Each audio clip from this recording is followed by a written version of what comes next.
आप सभी को मेरा मैत्रीपूर्ण नमो बुद्धाय जय भीम।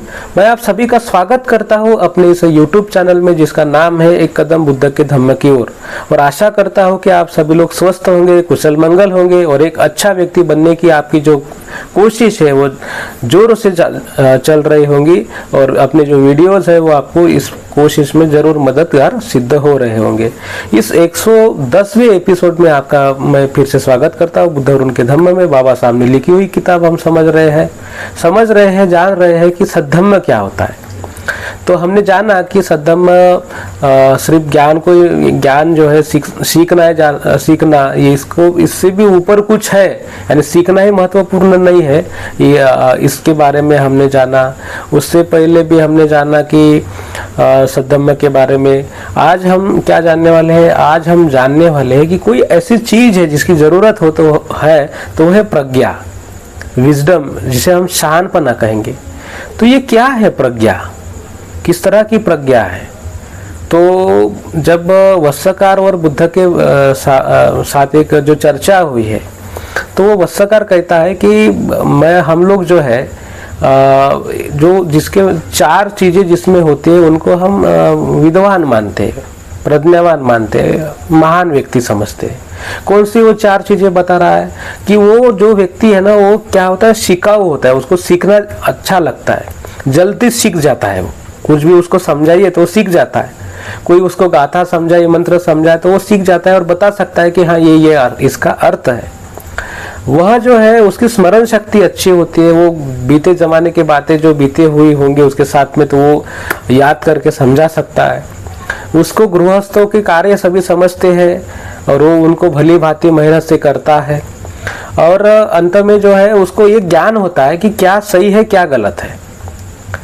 तो यह अगर चीजें आप समझते हैं कि यह चीजें एक विद्वान व्यक्ति, एक महान व्यक्ति की हो सकती है, तो आप अनुशंसा करिए, प्रशंसा करिए, नहीं तो उसका खंडन करिए।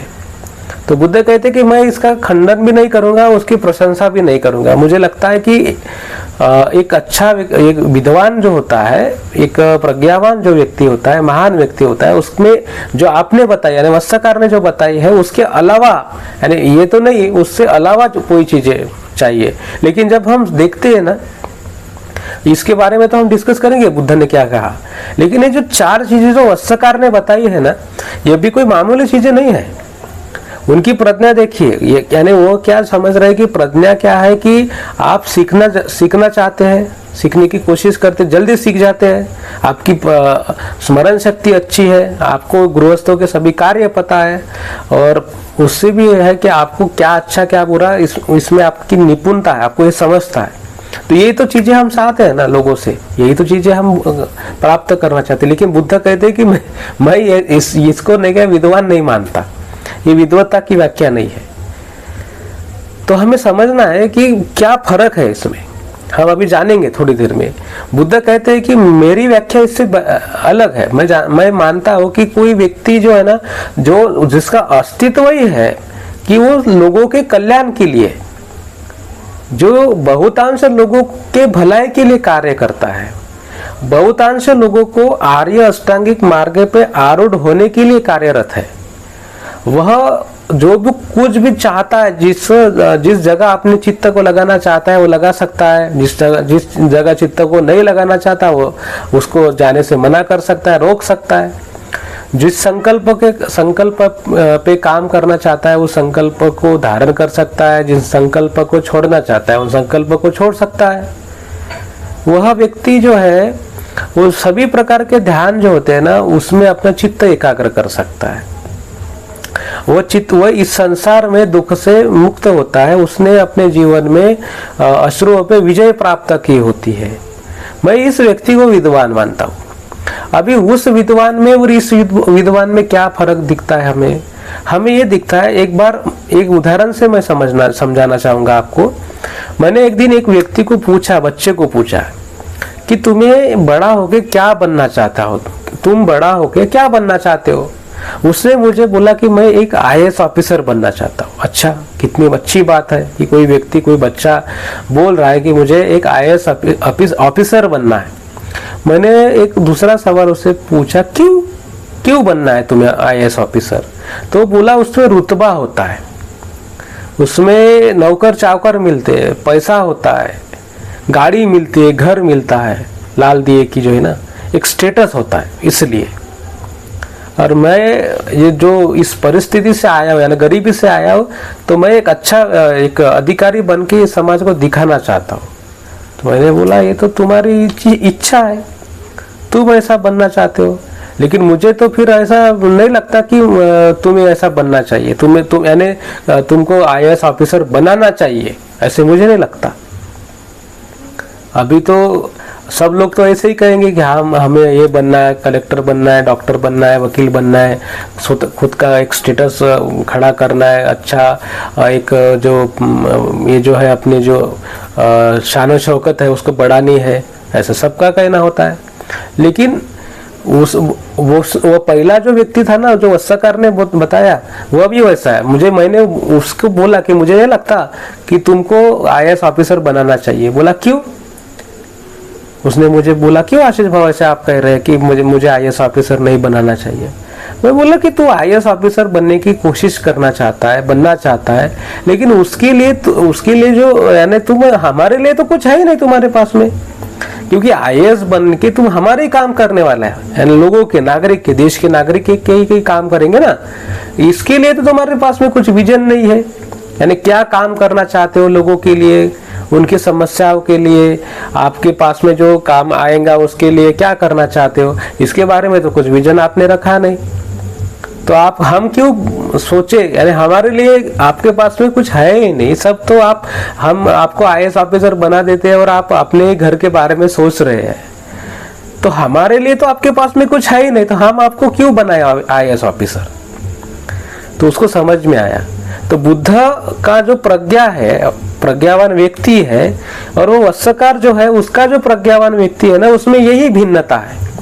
जो पहला व्यक्ति है ना वो स्वार्थी है, वो खुद के लिए सब कुछ करना चाहता है, करेगा, और वो लूटता भी है फिर लोगों को, क्योंकि उसको खुद के लिए वो सब कुछ करना है। लेकिन यह जो बुद्ध का प्रज्ञावान जो व्यक्ति है, वह उस वास्तव में ही पहले जैसे मैंने बताया कि बहुतांश लोगों के लिए, उस कल्याण के लिए वो होता है, अस्तित्व में होता है। उसका जो कार्य होता है ना, बहुतांश लोगों को आर्य अष्टांगिक मार्ग पे चलने की प्रेरणा देना, चलाना, यह उसकी महत्वपूर्ण योगदान होता है। और खुद को जो है वो दुख से तो मुक्त करता ही है, खुद को जो है अकुशल कार्यों से भी मुक्त करता है, क्योंकि मैं अगर अकुशल कार्य करूंगा तो उसका दुष्परिणाम मैं तो भोगूंगा बाद में, लेकिन उसका पहला तो आपको भोगना पड़ेगा। मैंने आपकी हत्या कर दी, आपके घर की चोरी कर दी है ना, आपके साथ में झूठ बर्ताव कर रहा हूं, तो आपको तो पहले उसका जो तकलीफ होने वाली है। तो यह पहले व्यक्ति की जो संभावना जो होती है ना, जब पहला जो विद्वान व्यक्ति जिसने वस्त्रकार ने जो बताया, ये सभी पहले प्रकार के लोगों के साथ ही, पहले प्रकार के लोग ही ऐसी चीजें करते हैं। उनके पास में विद्वत्ता आ जाती है तो उसको समझ में आ जाता है कि किसकी कौन बकरा है, किसको कैसे काटना है, उसको सब समझ में आता है। तो उस तरह से वो विद्वत्ता का उपयोग करता है। नहीं तो बताइए कि कोई अगर, सब तो लोग सीखते हैं, सब तो लोग स्कूल में जाते हैं, इतने तो अधिकारी, इतने ऑफिसर है, इतने पॉलिटिशियंस है देश में, है कि नहीं, लेकिन समस्या जो कि तो होगी है, खत्म तो हुई ही नहीं। इतने साल हो गए मनुष्य वस्ती को, मनुष्य समाज को, लेकिन समस्या जो कि त्यो है, खत्म होने का नाम ही नहीं लेता, है कि नहीं, क्योंकि उनकी इच्छा ही नहीं होती। अगर समस्या खत्म होगी तो उनका महत्व खत्म हो जाएगा, इसलिए समस्या को वैसे ही रखो, क्योंकि उनका महत्व होना चाहिए, उन लोगों को महत्वता प्राप्त होनी चाहिए, इसलिए वो समस्या को वैसे ही रखते। तो हमें जानना चाहिए कि जो बुद्ध ने जो कहा है कि प्रज्ञावान व्यक्ति, मैं उसे मानता हूँ जो बहुतांश से ज्यादा लोगों के लिए कार्यरत है, उनके कल्याण के लिए कार्यरत है, उनको अष्टांगिक मार्ग पे ले जाने के लिए वो प्रवृत्त करता है कि आइए अष्टांगिक मार्ग को देखिए, जानिए, उसके साथ उसके अनुसार जीवन जिए, और वो खुद को दुख से मुक्त करता है। यह होता है प्रज्ञान व्यक्ति, जिससे कारण संसार, जैसे मैंने पहले इस वीडियो में, इससे पहले भी वीडियो में बताते आया हूँ कि दुख का कारण है व्यक्ति का कलह, व्यक्ति के साथ में अनुचित व्यवहार। अगर आप उस तरह से कलह करते हैं, अनुचित व्यवहार करते हैं, तो दुख कैसे मिटेगा। आप अपना घर भरने के लिए दूसरे के घर की चोरी करते हैं, अपना घर भरने के लिए दूसरों के ऊपर अन्याय करते हैं, तो किस तरह से खत्म होगा दुख और आपका लालच।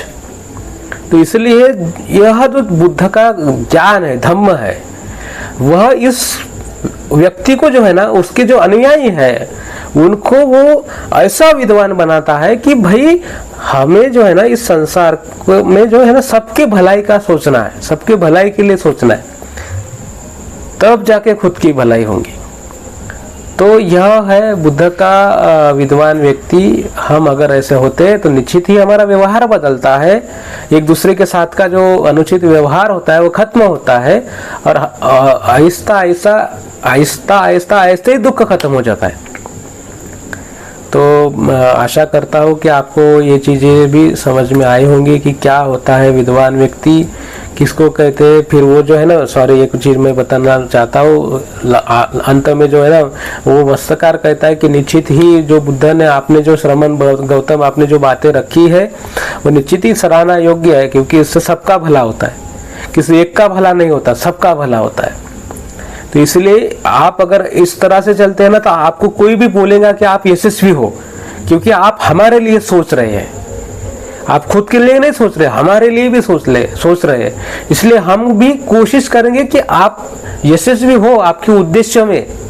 लेकिन जब आप हमारे लिए नहीं सोचते, खुद के लिए सोचते, तो हमें लगता है कि आपका यशस्वी होना अच्छा नहीं है, क्योंकि हमारे लिए वो हानिकारक हो सकता है, क्योंकि आप खुद के लिए सोच रहे हैं, हमारे लिए नहीं सोच रहे। हमारे सुखों के लिए, हमारे कार्य, हमारे जो अड़चन है उसके बारे में नहीं सोच रहे। तो निश्चित ही लगता है कि आपको ये सब भाग भी समझ में आया होगा। कुछ कहना चाहते हैं तो निश्चित ही कमेंट्स में लिखिए। इस आई बटन पे क्लिक करके बुद्ध और उनके धम्म के प्रासंगिक के वीडियोस आप देख सकते हैं। वीडियोस को लाइक करिए, शेयर करिए अपने दोस्तों, मित्रों, परिवार के लोगों के साथ में, ताकि एक अच्छा व्यक्ति बनने के लिए उनको प्रेरणा मिले। और चैनल को जरूर सब्सक्राइब करिए, अपनी टीम बढ़ाइए एक कदम बुद्ध के धम्म की ओर, ताकि ज्यादा से ज्यादा लोगों तक हम पहुंच सके और बुद्ध धम्म का प्रचार प्रसार कर सके। अंत में आप सभी के प्रति मंगल कामनाएं व्यक्त करता हूँ और अपने वाणी को देता हूँ विराम। नमो बुद्धाय, जय भीम।